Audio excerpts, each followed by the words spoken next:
Et après, vous pourrez avoir à manger. Alors, ne comptez pas sur moi pour être drôle, je n'ai aucun sens de l'humour, et donc je vais parler avec mon cœur et avec mes tripes, comme d'habitude. Si les autres enfants sont gênés, qui se cachent en dessous de la table, et tout ira bien, ça va vite passer. C'est marrant. Isaline, mon rayon de lune, ma rêveuse, ma rebelle, ma poète, ma philosophe, mon épicurienne, ma musicienne, mon audacieuse, mon intrépide, ma résistante, ma surprenante. Qui aurait cru que je puisse mettre au monde un petit être aussi différent de moi et de sa grande sœur, Olivia, ici présente. Un bébé tout rond, tout joufflu, avec des grands cheveux foncés dressés sur la tête, à la peau mate et aux grands yeux tour à tour calmes et attentifs. Tu ressemblais déjà à Élise. Où est-elle? Elle est juste là. Élise, de quelques semaines, ton aînée, qui deviendrait très vite ta sœur de cœur, comme l'étaient déjà vos mères avant vous. Cathy, je t'aime et je t'embrasse. En plein hiver, Isaline, tu venais ouvrir notre petit cocon familial à une touche de surprise et d'émerveillement renouvelé. Et je découvrais une personnalité déjà affirmée, avec son monde à soi, ses mystères, son rythme, de quoi grandir avec toi, ma fille, autant que te faire grandir. Aimée et protégée par ta grande sœur, tu pouvais partir en exploration dans les jeux, les mouvements de jeunesse, le chant, le solfège et la lecture, développer tes expériences, tester ton esprit d'indépendance et ton goût de l'aventure. Et tu nous as beaucoup surpris dès tes jeunes années, en décrétant par exemple, tu avais 4 ou 5 ans, que tu voulais jouer de la harpe. On ne savait pas trop d'où venait cette idée, même s'il était beaucoup question chez nous de musique, bien sûr. Un peu plus tard, tu quittais ta chambre par la fenêtre, en douce, quand il y était puni, pour t'évader dans la cabane de jardin suspendue, où tu allais lire tes BD, ni vu ni connu, tranquille, avant de réintégrer ta chambre, tout aussi ni vu ni connu. C'était aussi l'époque, ah oui, où tu pouvais faire la grève des devoirs et des leçons pour manifester ton désaccord avec mes horaires trop chargés. Ou faire chauffer le thermomètre sur le radiateur pour te faire porler pâle à l'école. Et moi, j'étais tellement naïve que je ne me rendais compte de rien.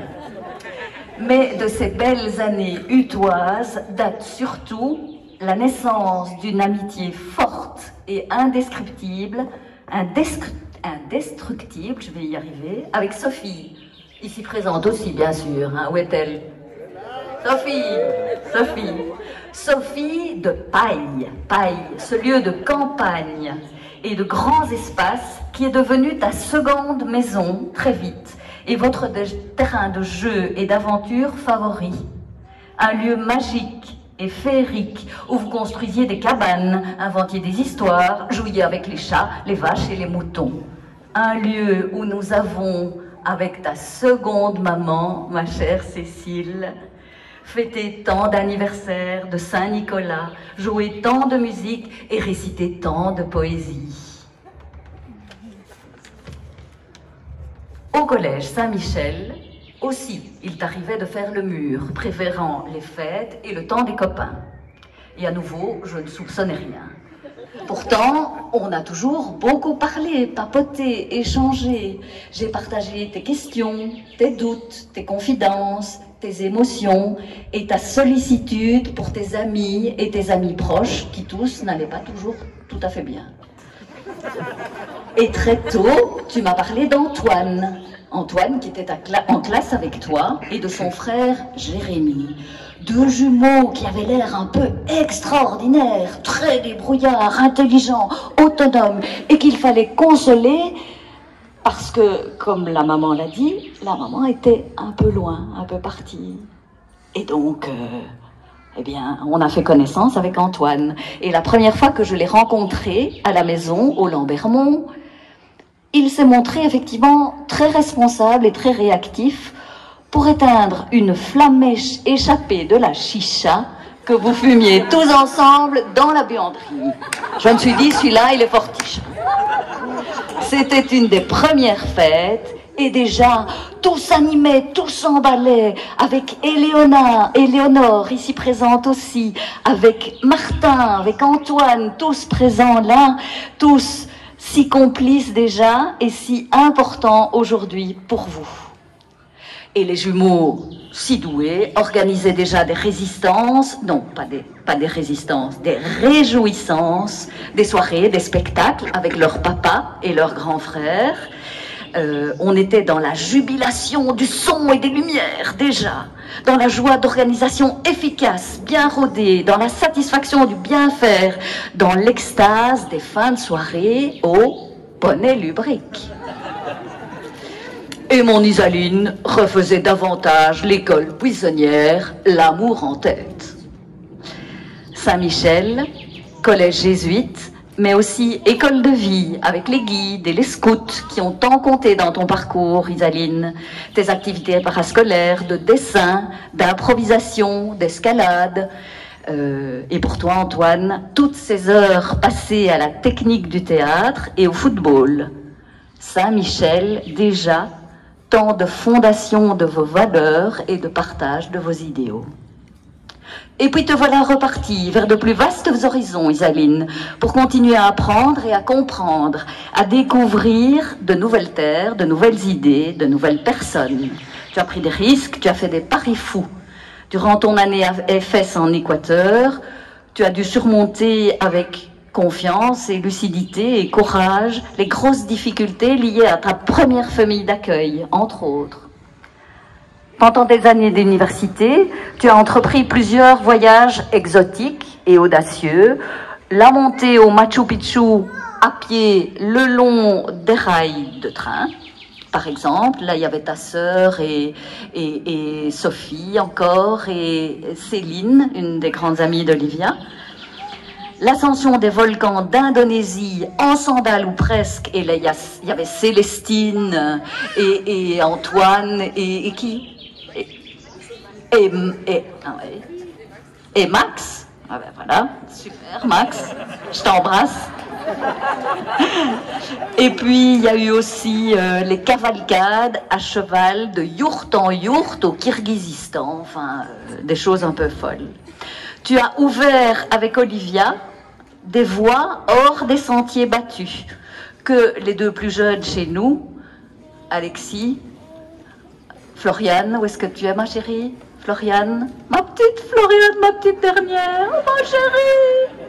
Voilà, que les deux jeunes se sont empressés d'emprunter à votre suite. Car il est bien impossible de parler de toi, Isaline, sans parler de tes sœurs et de ton frère, et sans admirer ce compagnonnage fort et vrai que vous avez créé tous les quatre, la force de votre fratrie et vos convictions partagées, éthiques, durables, cher père Richaud, durables, voire féministes.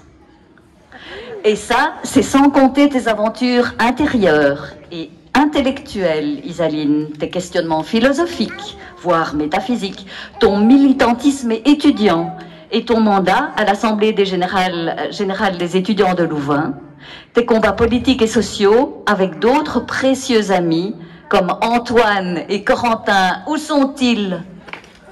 Antoine, Corentin, je vous aime aussi. Voilà.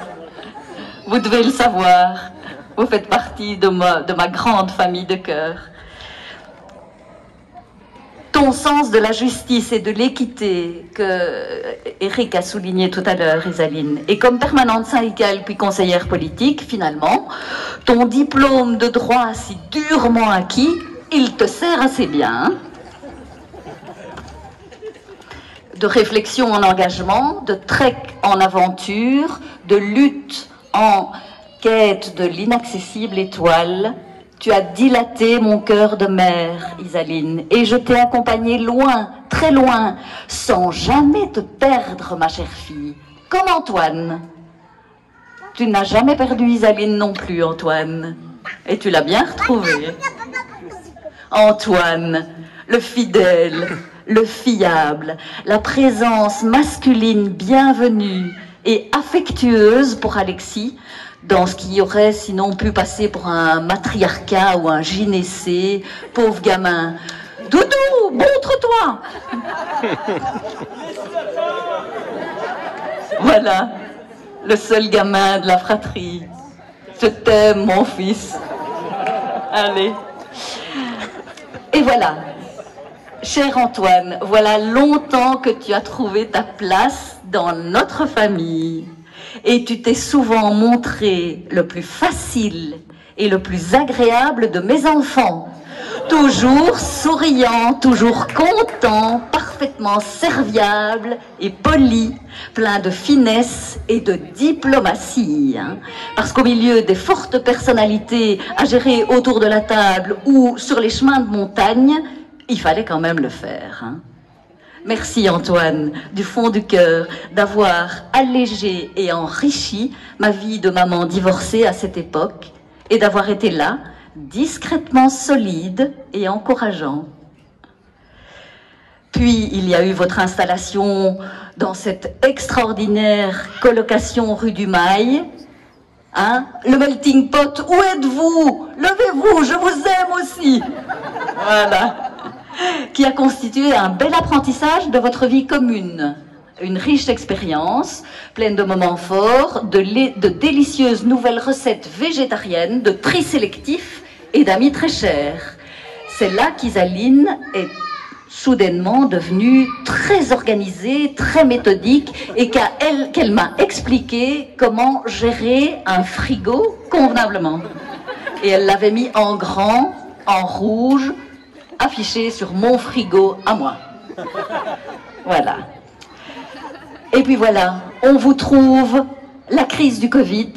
La crise du Covid vous a trouvé heureux, amoureux, installé dans votre charmant appartement et suffisamment souple et créatif pour réorganiser vos projets de mariage, d'enfants et de toits achetés. Et enfin, nous voilà aujourd'hui arrivés au début prévu il y a 2 ans. Mais avec des fleurs et des fruits plein les mains, le cœur débordant de joie et de chansons, car votre promesse initiale s'est épanouie et incarnée dans un amour de petite fille. Et notre bonheur n'en est que plus grand. Bravo donc Isaline, Antoine et belle vie à vous.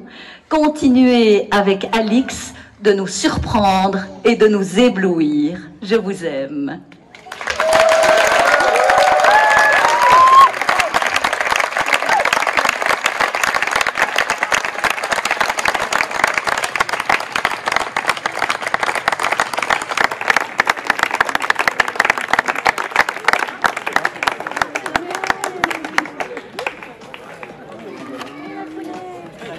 J'avais dit 8 par table.